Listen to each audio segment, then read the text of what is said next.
자, 드디어 박근혜 대통령이 1200만이 든 영화 국제시장을 오늘 관람을 했습니다. 자, 그런데 이 영화에서 등장하는 곳이죠. 꽃분이네라는 가게 지금 울고 있다고 하는데 어떤 사연이 있는지 저희가 자세히 분석해 보겠습니다. 그리고 김무성 새누리당 대표 증세 건드리지 말라 이렇게 정부에 일침을 가했는데 여권의 복잡한 이야기까지 자세히 한번 풀어보겠습니다. 자, 김정은 기자. 오늘 네. 박근혜 대통령이 영화를 보러 어디로 갔나요? 네, 용산 CGV로 갔는데요. 예. 수요일 오후 그 영화를 볼 수 있다는 것 참 부럽습니다. 이 영화 모든 분들 요즘 인기를 많이 끌고 있는 국제시장이라는 영화인데요. 지금 저 장면은 4시 영화를 보기 직전에 주연 배우들, 저기 황정민 씨 등등의 모습이 보이죠? 한 15분 정도 환담을 나누는 모습입니다. 예. 들어볼까요?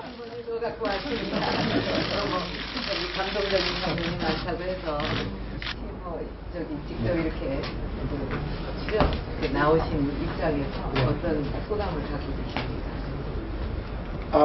너무너무 영광스럽죠. 예, 그리고 이 1200만이라는 숫자가 이렇게 쉽게 이루어지는 숫자가 아니에요. 너무너무 저는 보람을 느낍니다. 또 최근에 돌풍을 일으키고 있는 영화에도 보니까 부부싸움 하다가도 애국가가 들리니까 국기 배려를 하고 이제 그렇게 우리가 해야 이 나라라는 소중한 우리의 공동체가 참 건전하게 또 어떤 역경 속에서도 발전해 나갈 수 있는 것이 아닌가. 자, 박근혜 대통령이 황정민 배우, 황정민 주연 배우죠. 인터뷰하는 듯한 그런 모습을 봤는데. 약간 설레는 모습도 보이고요. 예. 개인적으로 팬이 아닐까 그런 생각도 드는데요. 우리나라 오늘의 대한민국을 잇게 한 2대 축이죠. 산업화와 그 민주화 세력. 근데 우리 아버지와 할아버지, 오늘을 이룬 그 산업화 세력들 개인사를 아주 감동 있게 그린 예. 작품입니다. 이 영화에 대해서 박 대통령도 상당히 칭찬을 많이 했는데요. 이런 컨텐츠를 통해서 여러 세대들이 함께 이렇게 서로 공감할 수 있는 그런 콘텐츠라는 거 참 자랑스럽다는 칭찬도 했다고 합니다. 저도 지난 주말에 바로 저 영화를 네. 봤습니다. 봤는데 우리 큰아들하고 같이 봐가지고 이 울음을 참느라고 네. 굉장히 힘들었는데 어떨까요? 오늘 손수건 준비해 갔다고 했는데 박근혜 대통령 울었을까요? 제 생각에는 좀 아무래도 심금을 울리는 장면들이 있지 않겠어요? 꽤 특히 많더라고요. 그 아버지를 기다리는 또 다른 황정민 씨의 모습이라던가 이런 기다림이라는 거, 저 안에 있는 어떤 희생이라는 것 많은 분들 공감하셨을 것 같고 박 대통령 본인도 공감하는 정서가 있었다고 생각합니다. 예. 자, 어쨌든 상업 영화인데 박근혜 대통령이 직접 저렇게 관람한 것 좀 이례적으로 보이긴 합니다. 그렇습니다. 이제 명량이란 매달 이제 문화가 있는 날이라고 해서 영화도 보고 공연도 보는데요. 이 표준 근로 계약서라고 그 영화 현장, 그 제작 현장이 참 열악합니다. 그 촬영 시간도 많이 이렇게 초과가 되고 그런데 이런 것들을 4대 보험 등등 그리고 어떤 그 촬영 시간도 준수하는 이런 표준 근로 계약서를 모든 스태프들이 체결한 최초의 상업 영화라고 합니다. 거기에 나름의 또 그 의미 부여를 했다고 하네요. 오늘 그렇군요. 대통령이. 자, 박성원 논설위원께 질문 네. 드리겠습니다. 영화 보셨습니까? 저는 아직 못 봤습니다. 예. 꼭 보십시오. 네. 자, 일단은 박근혜 대통령이 오늘 저 영화를 파독 그 광부 그리고 간호사 분들하고 함께 봤다는 얘기가 있던데 네. 아마 본인의 아버지의 얘기이기도 하기 때문에 아마 더 감회가 깊었을 것 같아요. 네. 그렇습니다.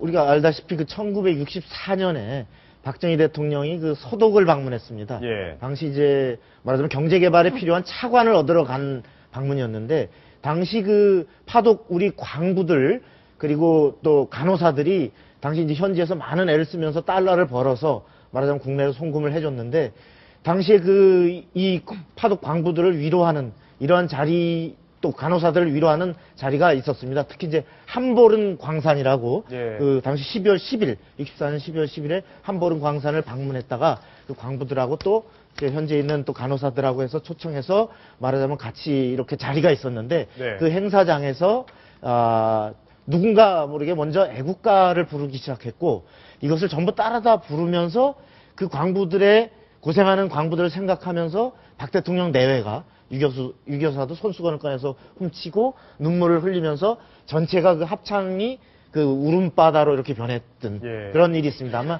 이 상황을 잘 알고 있는 박근혜 대통령으로서는 오늘 저 영화를 보면서 특히 솔직히 수혜가 남달랐을 것 같습니다. 네, 예. 제가 독일에 출장을 갔다가 어제 돌아왔습니다. 근데 거기에 있는 파독 간호사와 광부 부부를 제가 알고 있는데요. 아, 그래요? 그분들이 하시는 말씀이 우리가 빨리 저 영화를 보고 싶다. 독일에 있으니까 저 영화를 볼 수가 없다라고 굉장히 아쉬워하시더라고요. 예. 그리고 재밌는 것은 저는 그 영화에 나오고 있는 장면 한보름 광산이 정말 독일에서 촬영한 줄 알았는데 촬영 장소는 또 체코라고 하더라고요. 예. 체코에는 오스트라박 탄광에서 촬영을 했다. 그래서 이왕 독일에서 했으면 더 좋았을 것 같다라고 이야기를 하시더라고요. 그랬군요.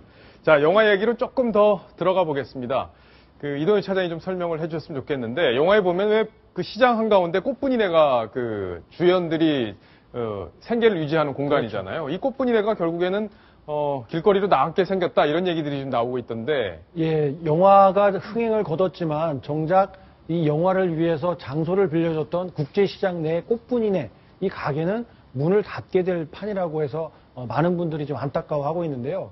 지금 화면에서 보시는 것처럼 황정민 씨가 영화 안에서 이 생계를 꾸려가기 위해서 이 국제시장 안에서 이 점포를 얻고 나서 뭐 펄펄 뛰면서 좋아하잖아요. 바로 저 가게네요. 예. 그런데 정작 이 애초에는 영신상회라는 이름을 갖고 있다가 최근에 이제 그 국제시장에 이 영화가 흥행을 하면서 이름을 이제 꽃분이네로 바꿨거든요. 네. 그런데 그러니까 원래는 영신상회였네요, 이름이. 그렇습니다. 예. 그런데 이제 바로 점포 주인하고 계약을 한 게 아니라 그 점포를 이미 전세 낸 사람으로부터 다시 월세를 든 겁니다. 아, 그렇군요. 보증금 500만 원에 월세 180만 원, 그리고 권리금은 없었습니다. 없었네요. 예. 그렇게 했는데 지난해 7월 달에 이 영화사 측에서 열흘만 좀 빌려달라라고 해서 일부 돈을 받고 며칠간 이 국제시장 촬영팀에게 가게를 빌려준 겁니다. 예.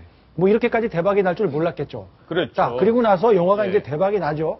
그러다 보니까 가게 이름을 꽃분이네로 수정을 합니다. 네. 이렇게 되다 보니까 엄청난 사람들이 몰려들면서 뭐 포토라인을 설치해야 될 만큼 인파가 몰려들었거든요. 그렇게 사람이 많게 되니까 무슨 일이 생겼느냐? 바로 세무서에서 사업자 등록을 하라라는 통보만 왔다고 합니다. 그 전에 사업자 등록이 없이 영업을 했었군요. 그렇습니다. 뭐 간이 사업자 정도도 안 되는 매출을 올렸기 때문에 예.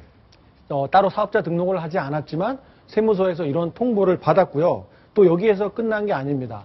이 자기가 이렇게 전세를 임대를 얻었던 이 원래 운영권자, 애초에 전세를 얻었던 사람이 자 가게를 계속 하고 싶으면 권리금 5천만 원을 내던가. 5천만 원이요? 그렇습니다. 갑자기 이 돈이 어디서 나오고? 이 사람이 엄청나게 몰려들고 있어서 수익성이 크게 올라가게 돼 있으니 당신네가 이 가게를 계속 운영하려면 정당한 대가, 예. 권리금을 내라 이런 예. 요구를 하고 있는 겁니다. 그렇군요. 그런데 이 가게 주인의 항변은 이렇습니다.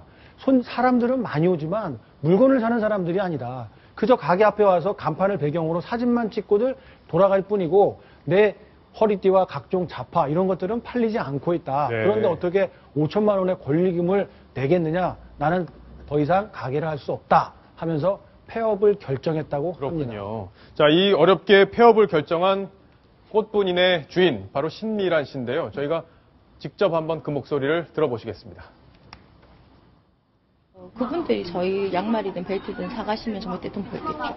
근데 아니거든요. 이 사진 찍으러 오시는 분이 태반이고, 요 가게 요 얻어 먹어가면서도 돈 안 되는 거의 줄 세우는 알바 정말. 그러면 써야 될 판인데, 그 비싼 임대료 내고 있었는데, 이제 거기에 권리금까지 이제 붙은 상황이다 보니까, 저희는 나갈 수밖에 없어요. 짧은 생각인지는 모르겠는데요. 지난해 왜 시진핑 중국 국가주석이 네. 단돈 몇천 원짜리 만두 가게에 가서 만두를 먹고 그것을 시진핑 만두로 이름을 붙여가지고 대박이 난 것이 있습니다. 저 꽃분이네도 이 영화하고 조금 연결을 시켜서 스토리텔링 차원의 마케팅을 해서 좀 꽃분이네가 사라지지 않았으면 하는 그런 바람이 있네요. 자, 아마 그런 바람, 아마 시청자분들도 많이 갖고 계실 텐데 시청자 질문이 들어왔습니다. 저희 같이 한번 보시고 이야기를 또 이어가야겠네요. 꽃분이네가 문을 닫게 된다니 아쉽네요. 부산시에서 꽃분이네가 문 닫지 않도록 해주는 방법이 없을까요? 아마 부산에 계시는 분인가 본데 상당히 폐업 결정에 대해서 안타까운 마음을 저에게 전해 오셨습니다. 자, 류혜 교수님, 네. 방법이 있습니까? 네, 갑자기 저도 양심이 찔리는데요. 예. 3주 전에 국제시장을 가서 꽃분이네 저도 구경만 하고 왔습니다. 아, 그래요? 정말 구경만 하고 사진만 찍고 왔는데 갑자기 양심이 정말 뜨끔합니다. 예. 네, 방법이 없습니다. 왜냐하면 우리가 집 같은 경우에는 만약에 돈을 많이 올릴 경우에 제한을 두기 위해서 주택 임대차 보호법이라는 게 생겼었고 상가에도 상가 임대차 보호법은 있지만 권리금에 대한 보호법은 없습니다. 현재 국회에 계류 중인데요. 예. 거기에 대해서 만드는 것이 너무 어렵습니다. 왜냐면요. 우리가 생각할 때 권리금이라는 것은 그 가게가 잘 될 때, 잘 되는 것에 대해서 다른 사람이 들어올 때 돈을 더 받는 것인데 기준이 모호하다는 것이죠. 잘 되는 가게, 잘 안 되는 가게 기준이 모호하기 때문에 권리금에 대해서 상한선을 만드는 것도 어렵고요. 네. 또 주인에게 권리금을 얼마를 받아라 만드는 것도 어렵다는 것입니다. 그래서 구제 방법이 아쉽지만 없습니다. 자, 뭐 조금 전에 김정환 기자도 얘기를 했지만, 저게 계속 꽃분이라는 이름으로 있다면은 어쨌든 주변 상가 발전에도 크게 도움이 되니까, 지역 상인 여러분께서 아마 지혜를 좀 모아 보셔야 되지 않을까 이렇게 생각이 되네요.